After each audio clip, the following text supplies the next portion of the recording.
Sharks.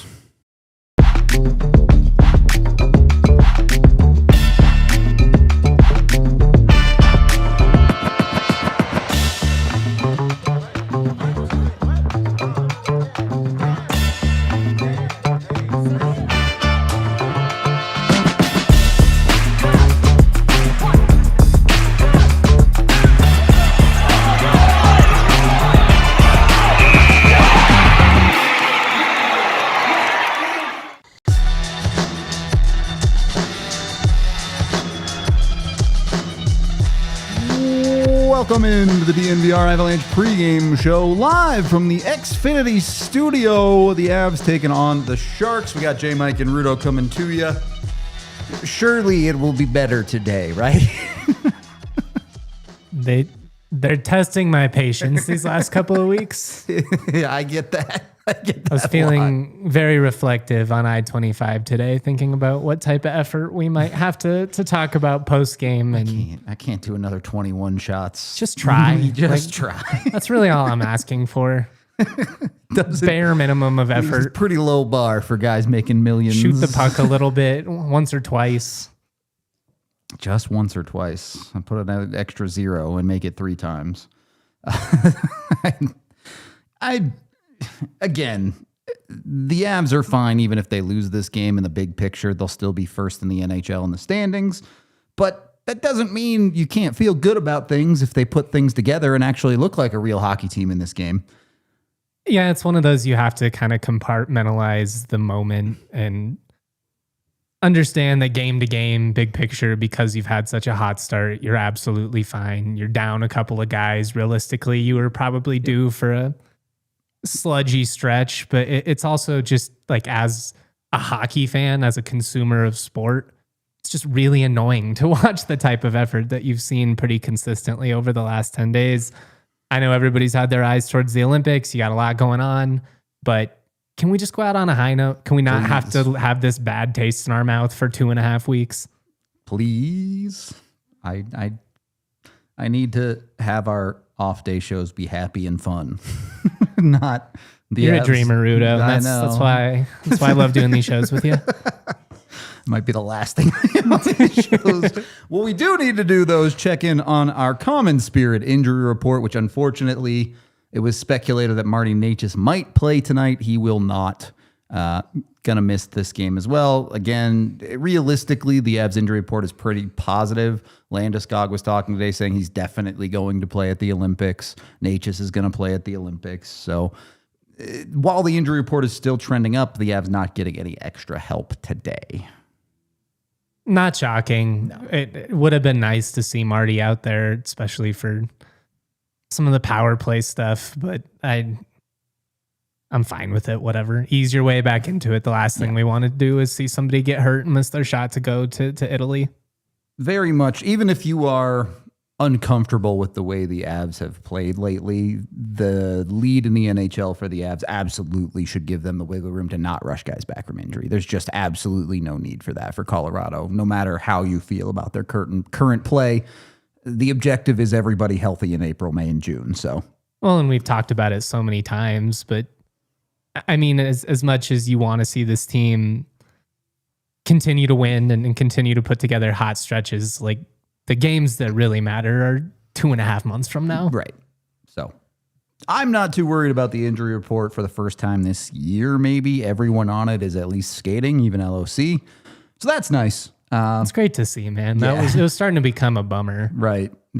Especially with LOC not even on the ice for so long. It was like, yeah, where is this going? Yeah. But hey, look, if you're looking for a trend up, sometimes you gotta dig a little deep, but you can find them. Experience the difference compassion makes. Find a Common Spirit location near you and discover a new standard of health and healing by visiting mountain.commonspirit.org. Common Spirit, the official healthcare partner of the Denver Broncos. So when you move past the injury report, you know you're going to have your same lineup as last game. A very simple question with maybe not the simplest answer. How do the Avs get more shots on goal? Because it's now 4 straight games where they have not hit 30. I mean, I think the simplest way to say it is you need kind of a flippin' mentality. Sure. I just kind of think you have to go into one of these games with that mindset of we're going to put the puck on net tonight. And it's not necessarily always going to be the highest, scoring opportunity, but you might create something off of it. Like so many times this season when we've seen the Avs explode for 6-7 goals, 3 of them are cheapies because you were just peppering the net and you got a, opportunistic rebound. I just feel like they've been a little cutesy of late, kind of looking for that perfect pass, that perfect highlight goal. And that isn't necessarily what you need right now with this stretch. Just shoot the puck. I mean, it's really not that complicated.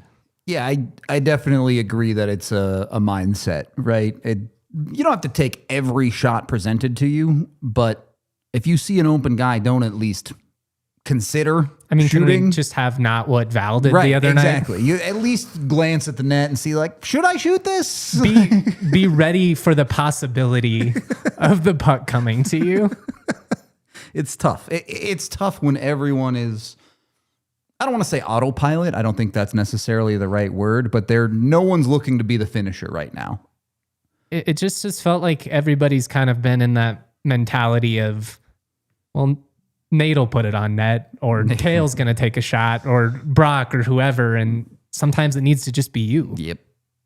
A little more selfishness, perhaps, in this Avalanche lineup when it comes to the shooting of the pucks. But it's, if you shoot it 5 times and it goes in 3, then I care less about shooting the puck, right?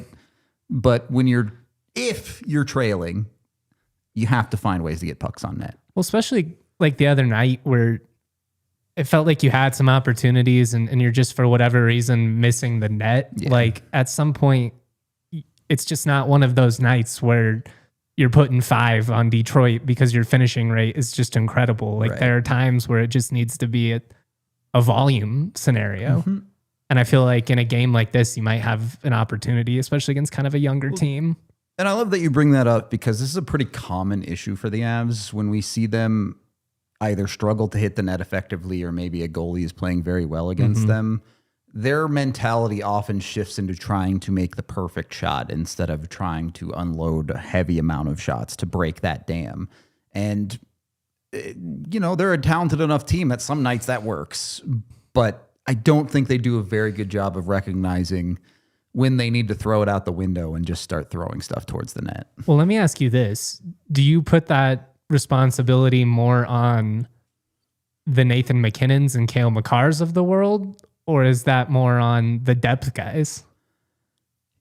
I mean, ultimately, I think it always falls to your stars to lead by example when it comes to those things. And it's tough with Nathan McKinnon because Nathan McKinnon, when he goes full barrage mode, will put up 12 shots. Like he's absolutely has that in the bag. When he wants it. So even when you see him on a night where he puts up 4 or 5 for Nathan McKinnon, that's not anything special. You're not looking at that. And I know it's hard to ask for more than that, but that's the expectation of them.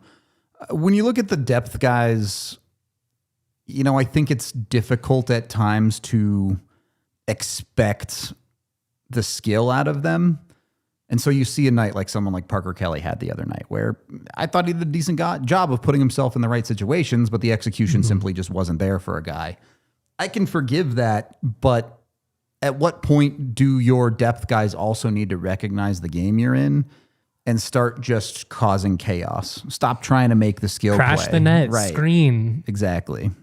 So it falls on both. Yeah, I had it in my notes here written, is tonight the Cabo guys versus the Cortina guys. Ooh, I like that. Half of them going to Italy and half of them going to their vacation destinations after today. And look, I've gone on almost every single pregame show of this season and said your stars need to show up. You need your depth guys to show up some nights too. And they have, but at a time like this where you're going into a 2-week off break for everyone, there's no reason your depth guys can't go full bore and really lay it on the line and dominate as well. You want your stars to do it too, of course, but I think it's fair to ask for more out of the depth of this lineup, especially what you got out of them last game. Feels like a golden opportunity too if you're a Brindley or a Drury or any of these guys.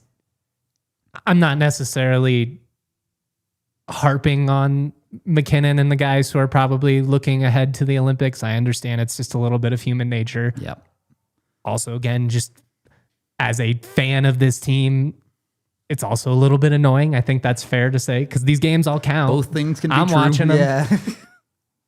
I feel like these are those chances for the Gavin Brindleys of the world to make a little bit of noise and kind of, all right, these guys, they're looking towards the Olympics. Well, you're about to be off for a couple of weeks, so why not go balls to the wall? Right. Why not, lay it all on the line tonight? What are you waiting for? What are you saving it for right now? Yeah. All right.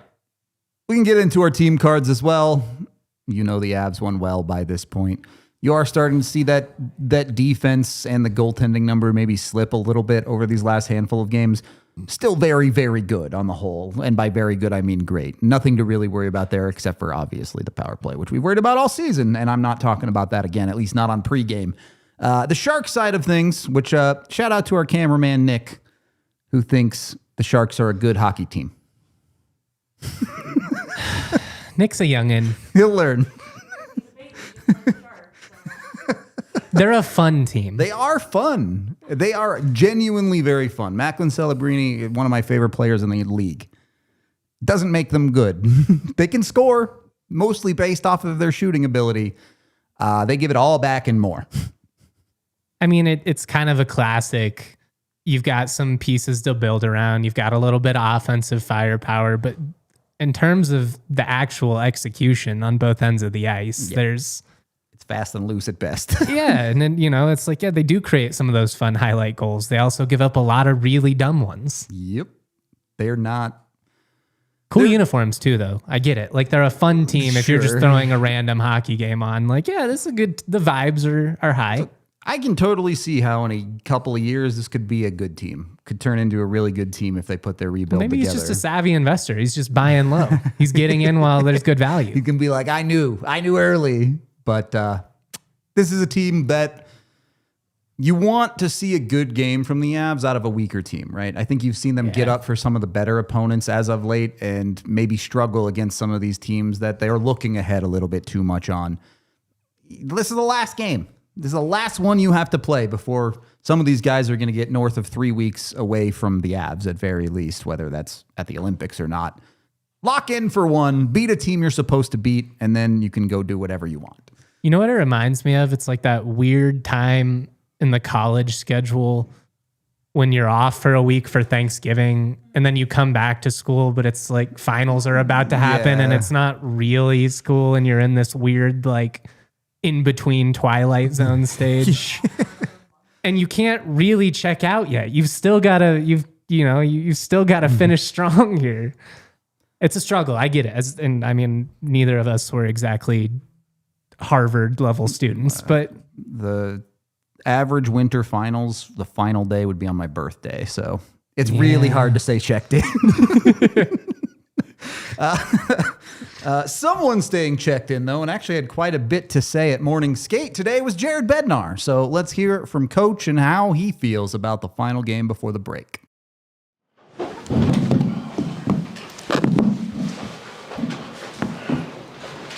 Questions for head coach Jared Bednar? Go ahead, Bailey. Coach, when it comes to having to play a game tonight versus maybe a lot of these guys' minds being on the break or Olympics, how do you kind of separate some of that looking forward versus focusing on tonight and getting things done? Preparation. Preparation's exact same meeting this morning as we have all year long, and it's a big game, no different than any other game we've played all year long. So as a professional like myself, you got to go about your business the same way, and we have, like, I want to see our team play one more good game before we take the break, right? And feel good about what we're doing here and hopefully come out of the break as healthy as we can possibly be. Evan?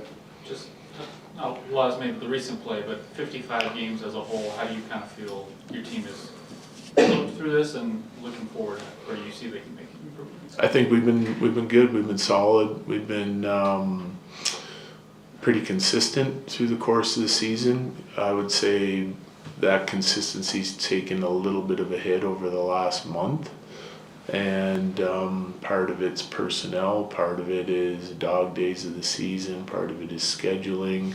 I don't think it's exclusive to us, it's everybody. Hence the standings being really tight all over both conferences, and so I think it's been a positive first half to the season, and I think it can get even better the second half. Colleen? Just these handful of games that you've had Taylor McCarr in the lineup, how has that experience been for you and him being able to play with Gale? Yeah, I think it's great. Number one, his development is, continues on an upward trend. I think we see him a couple times through the course of the season so far, and he's looked better and better, more comfortable the more he's been here. I like his identity as a straight line, hard skating, big, strong guy that can continue to grow his offensive game, but he's been a responsible player. He's made mistakes here and there. He's done some good things here and there, but I said overall, minimal ice time. He's done a nice job. Eric? You spoke pretty highly about the Sharks in November. Yeah. In February now, they're still in that wild card race. They're a possible first round opponent. Do you see similarities with their core, their team, to what you had 7-8 years ago? I say there's similarities there. They've got the star power. They've got guys coming into their own, is not only on the offensive side of things, but rounding out their game to be a more complete 200-foot players. I think they're younger than the team that I got. Mac was already here. We got Mikko as a young guy. But very similar. You're starting from scratch, from a place where you don't have a really good season. The intensity is picked up in their game. There's lots of, characteristics that remind me of our early team, and they're still a very good team. Their results are a little hit and miss because the consistency in their game is still coming. But they're in almost every game now that they play because they're determined, young, hungry, having fun, and they have that sort of high-end superstar talent now. Corey and then Megan. You have 8 Olympians, and 7 of them we could have picked pretty easily. But just what was your reaction whenever you found out that Kibby got the nod? I was excited for him. Yeah, because there was talk last year at the Four Nations that he could possibly be a guy that goes. Had a great year last year.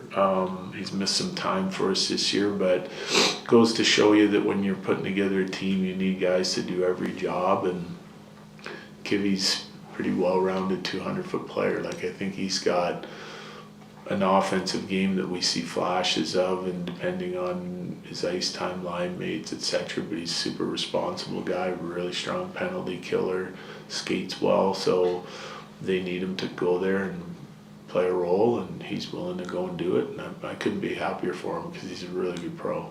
Megan, then Rod. In looking to have one more good game before the break, what specific aspects of the game are you looking to see market improvement on? Our forecheck, number one. I think it's an area of the game where we can ramp it up a little bit. We've had some home games this year where our forecheck's been an unbelievable factor in the game early on from the drop of the puck, and then that kind of leads me into number 2, a start, right? They score first the other night, first shift, puts us behind the 8 ball. They never really have to come out of the structure of their game. They can play it safe. They can, because they have a lead. Yeah, we created some chances to try and tie that game, and did some things that I think we capitalize on, and we take a lead that we can force them out of their game and create more. So I think that's on us. We have to do more, and that starts with your forecheck is something that, to me, it's the first staple of your work. You put the puck in, how hard are you willing to go and get it, and as a group of 5, and I think it can be a factor for us tonight and help us spend some ozone time and sort of ramp up that sort of portion of our game. I think we've been defending responsibly. We've been doing a nice job down there limiting chances, but I want to see us get more dangerous tonight. Last 2, Rod and Sean. Your emotions during the Olympics, what's it like? You know these players, it's a lifelong dream that they're able to do this, and then at the same time don't just get through this thing healthy to come back and get everything done. Yeah, it's. I'll be watching as a fan and enjoy the games. I can't worry about injuries and this and that during that time, nor can I while we're playing regular season hockey. It's just injuries are part of the game. You hope to come out of it unscathed. But I'm going to be watching and cheering for our guys and cheering for their teams, and hopefully they come back with some hardware. Go ahead, Sean. Coach, what does Gabe bring when he's back? And do you kind of, while you're rooting for him, watch for it, rooting for the next 3 weeks, kind of keep your heart in your throat of, please come back in one piece, because we need this? Well, I mean, it's a lot, right? It starts in the room, it carries over onto the bench and on the ice. You know, he's an excellent player, so I'm excited for him. I think he's like, that's one guy. I'd throw Taser into that too. Missed significant time now. You're coming out of the break. That's going to be a sprint to the finish. 27 games in 52 days, I think it is. And we need everyone playing their best, right? And with the amount of time that Gabe has missed, I felt like his game was just starting to get to a really good spot before he got hurt, which was disappointing. Now he's missed significant time again. Number one, I'm excited that he's going to be able to go and play. Number two, I think for him playing those games, he'll just come back sharp and ready to go for us. So that's a good thing, instead of missing another 3 weeks with a break and then trying to get up to speed after 2 months off. I think that's more difficult. So yeah, look forward to watching him play, and hopefully he comes back healthy and he's that full goal Gabe. Thank you, Jared. Thank you. Thank you. So, Bedsy, look, he's always been a pretty straightforward guy. He's not going to beat around the bush on things, even if he maybe feels differently about certain things than the general Avsosphere does. But I think it's fair to say over the last 10, 15 games, we've seen the Avs regress at 5-on-5. Yeah, I mean, the execution just hasn't been there in the same way. They haven't been as opportunistic in some of those transition scenarios. I feel like especially the neutral zone has not been crisp. Just a lot of uncharacteristic kind of sloppy play, just untimely passes, not as strong on the boards, the little stuff, you're always going to get the incredible, Nathan McKinnon just burning some dudes in space. Sure. But that's what made this team so overwhelming at the early stages of the year, was they were just locked in with some of that small stuff. And the attention to detail, I just feel like hasn't quite been what it needs to be. Is there a quick fix here? Is there a, hey, just do this one thing and this regression will stop? Or is this more of a, Avs know the right way to play and they aren't doing it? I mean, we've had this conversation in other areas, but I feel like right now the Avs it's the Avs against the Avs. Mm-hmm. Can you have the right mentality to go in and put in the work? I think the biggest argument to agree with you on it being the Avs against the Avs, over this stretch of tough hockey or whatever you want to call it, when you look at their wins, the vast majority of them are blowouts. Yeah. When they play the way they're capable of, it ends up being not close in their favor. Yeah, a 5-0 against Detroit. You beat Ottawa 8-2 in the game you beat them. The Columbus game was 4-0. I guess the Washington game was closer. Even then, they should have scored. They had a lot of good chances in that game. Lindgren played very good in that game for sure. So it's very clearly in there for the Avs. It's just about getting it, not consistent blowing teams out, but consistently playing well enough to win. I just want to see you win a normal hockey game tonight. That would a be blowout nice. would be great too. If we're going to go that route, I'm not going to complain. But it has been a while since the Avs have just won a normal 4-1 game. Some normalcy in net hopefully will help that with Blackwood getting another start tonight. Has been quite good lately. For all of the frustration of that last Detroit game, Blackwood was good in that game. So hopefully something the Avs are building there. He was sharp. Yep. I think his play has been trending the right direction the last couple of weeks. He's probably been one of the bigger bright spots despite some of the lack of team success. Agree. It's nice to see. I think the Avs are back into that position where they're ready to trust both their goalies in pretty much any given situation. Obviously, Wedgwood's last game was not great, but we've run through that before with the Avs where you play him until it breaks, essentially, and then you give him a couple Takes games a little off. breather, and then he comes back refreshed. And and you're good to go. The only other question I have, and people don't like this question because I lay it on me. I give my honest answer to this. You hit a multi-week break after this game. You are the best team in the NHL regardless. you come back after the break and have games in hand on everyone and can feel pretty comfortable. Does the outcome of this game even really matter that much? In the grand scheme of things, not really. But I think in the most simplistic sense, great teams win games they should win. This is a game you should absolutely win at home. Yeah. As with all questions, the answer is never maybe as straightforward as it seems. Most of life is gray. Does it really matter in the standings that much right now? No. If you get to April and you're in a dogfight at the end of the season, will you be missing those 2 points? Absolutely. 100%. I mean, we've talked about that a bunch of just these games. You're not going to throw in the towel if you drop these, but this is how you extend the season. This is how you have to put a lot more tread on your tires, come April, when ideally you're in rest mode at that point and getting everybody right for the postseason. It just would be nice to not be sweating it out, later it's classic like procrastination, right? Like just do your homework now. Yep. And then we don't have to sweat it out later. Right. You're good enough to get away with it if you don't, but why put yourself in that position? Because I'm a stupid high schooler. Well, I was going to say, this is a scenario where I never once took my own advice, but I will preach it from the mountaintops because I know in my heart of hearts what's actually true. I know from experience why you win these ones and don't blow them off. The problem was I kept getting away with it. You're telling me, brother, right up until I didn't. That's college in a nutshell. Turns out not reading an entire textbook is not the most effective strategy. not who would have known? Study it, yeah. Regardless of the importance, how you feel about it, otherwise, let's see if we can guess. Let's bust out the crystal ball, J-Mike. Look into the future. Give me a score. Give me a name. What's going to happen in this game? I'm going to say we get a much more potent offensive showing. I'm down.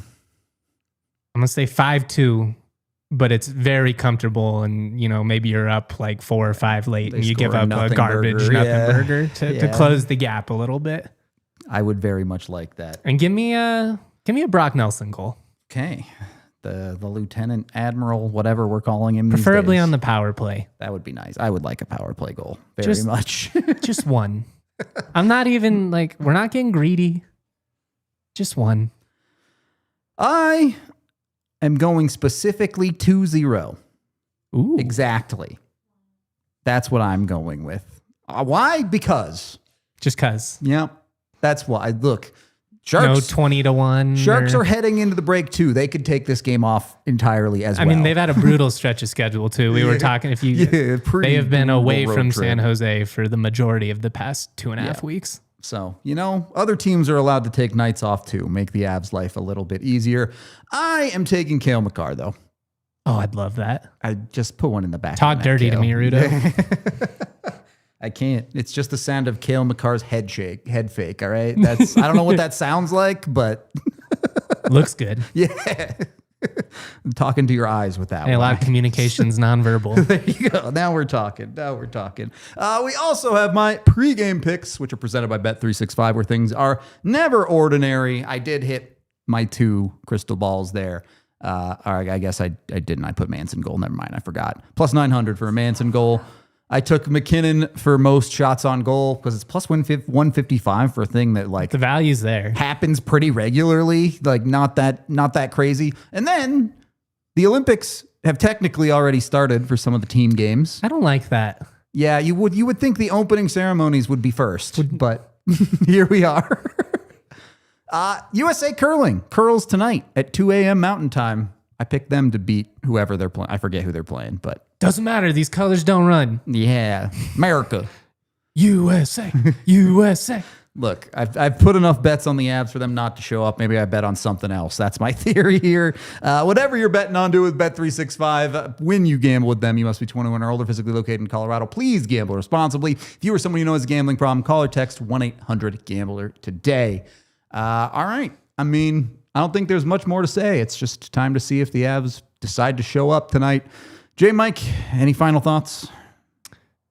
I'm in like the Olympic mode now. Yeah. I watched Miracle yesterday. Let's go. Got me nice and fired up. You want me to be a hockey player? I just want the Avs to be a hockey player tonight. Just be one whole hockey player. Just one. Score Or, some goals. You know, if Bednar wants to bag skate them, if they don't show up again, that'd also be fine. Again. I'm so down. I would watch that. Honestly, would it not be like, definitely the NHLPA would have problems with it, but if you just lined them up and started skating them after an NHL game on the ice, oof, that would send a message. I don't think we would see the same coasting. It's effective. If I learned anything from that movie, it's effective. It is. Not Bednar's style, though. Don't get too excited for that. We are going to get out of here. Mike and I will be on the watch along. Come join us for that. And then J. Mike and I will have you post game, even if the game is ugly. We hope to see you there. This has been the DNVR Avalanche pregame show from the Xfinity studio. We all silly like the mayor.